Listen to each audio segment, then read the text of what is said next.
He is the former Dodger manager and current special advisor to the San Diego Padres. Glenn Hoffman has spent over 5 decades in Major League Baseball. In 1998, he took over as the Dodger interim manager for 88 games before transitioning into the third base coach. I caught up with Hoffman for this week's edition of Boys in Blue.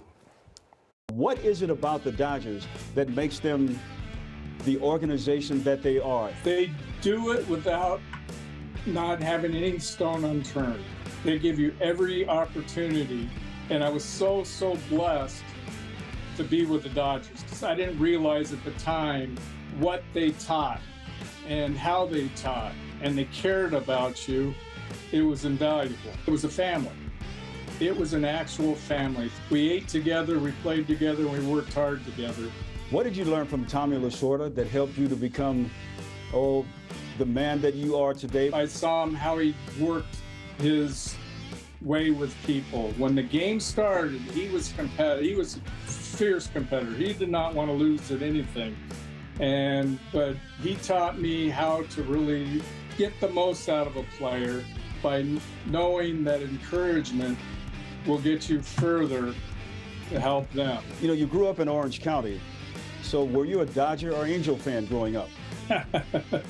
Well, both, because we're right here. But I think, to be fair, I had my dad, who was an usher at Angel Stadium when we were growing up, and he would sing the national anthem at Angel Stadium. So that was always a thrill and excitement because we could go to Angel Stadium. But on the other hand, we liked winning, so we liked to go to Dodger Stadium and watch the Big Blue.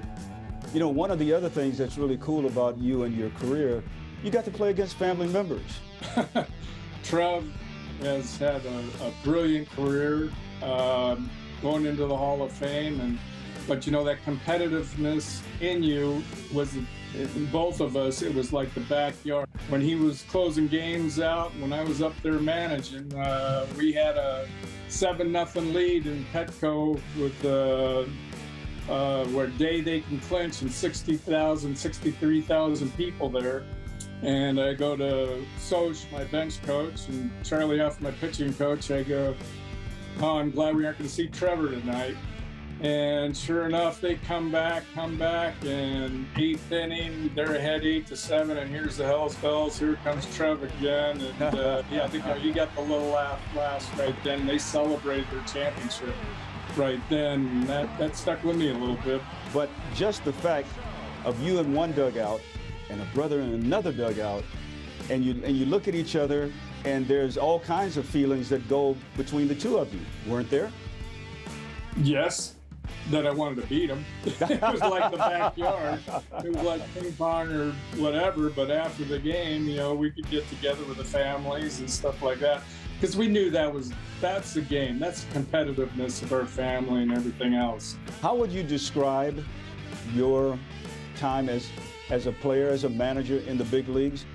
I felt like that over the years, it was a purpose because I didn't manage after that. But it helped me to spend 22 years as a third base coach. That allowed me to be in the right, everybody has their role. Everybody has a right fit. And that was my right fit, to be a right-hand man to a manager.